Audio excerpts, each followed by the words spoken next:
चलिए आज समझते हैं छत्तीसगढ़ के नए मुख्यमंत्री विष्णुदेव साय के सफर को। ये एक ऐसी कहानी है जो एक छोटे से गांव के खेत से शुरू हुई और राज्य की सबसे बड़ी कुर्सी तक जा पहुंची।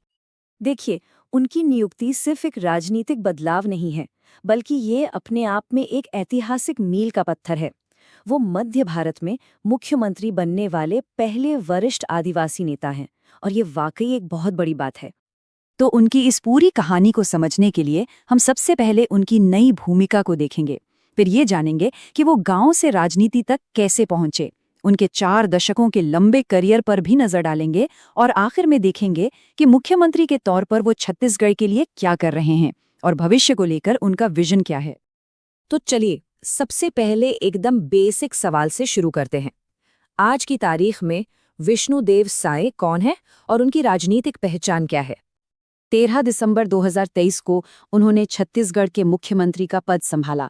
मतलब अब राज्य को चलाने की, उसकी सारी नीतियां बनाने की और प्रशासन की पूरी जिम्मेदारी उन्हीं के कंधों पर है।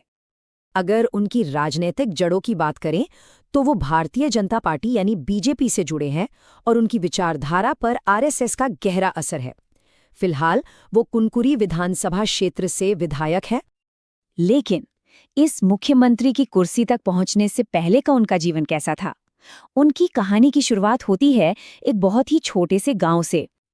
और यहीं पर उनकी कहानी ना बहुत दिलचस्प हो जाती है। एक तरफ तो वो बगिया गांव के एक आम किसान परिवार से आते हैं जो आदिवासी कमर समुदाय से हैं, लेकिन वहीं दूसरी तरफ उनके परिवार का राजनीति से एक बहुत ही गहरा और पुराना नाता रहा है। और ये कोई मामूली राजनीतिक विरासत भी नहीं थी।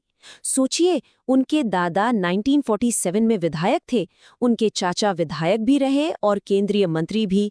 तो एक तरह से कह सकते हैं कि राजनीति तो उनके खून में ही थी। तो जब बुनियाद इतनी मजबूत थी तो सवाल उठता है कि इन 4 दशकों में उनका अपना करियर कैसे आगे बढ़ा। ये टाइमलाइन उनके पूरे राजनीतिक सफर की कहानी बताती है।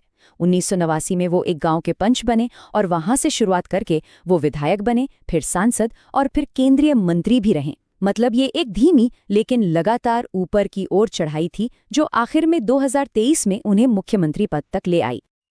तो ठीक है, मुख्यमंत्री बनने के बाद उन्होंने किया क्या? चलिए उनके कुछ बड़े फैसलों और नीतियों पर एक नजर डालते हैं। छत्तीसगढ़ की जो सबसे बड़ी चुनौतियां हैं उनमें से एक है नक्सलवाद। इस पर उनकी सरकार ने एक बहुत ही साफ रुख अपनाया है। बोली का जवाब बोली से और गोली का जवाब गोली से। इसका मतलब साफ है कि बातचीत का दरवाजा भी खुला है, लेकिन सख्त कार्रवाई भी जारी रहेगी। और इस रणनीति का असर जमीन पर भी दिखा। उनके कार्यकाल के पहले 4 महीनों के अंदर ही सुरक्षा बलों ने 100 से ज्यादा नक्सलियों को मार गिराया। इसके अलावा उन्होंने अपने चुनावी वादों को पूरा करने पर भी पूरा ध्यान दिया है, चाहे वो महिलाओं के लिए हो, किसानों के लिए या फिर आदिवासी परिवारों के लिए। उन्होंने सीधे आर्थिक फायदे वाली कई योजनाएं शुरू की हैं जिनसे लाखों लोगों को फायदा हुआ है। उनके शुरुआती बड़े फैसलों में से एक था किसानों का पुराना बकाया चुकाना।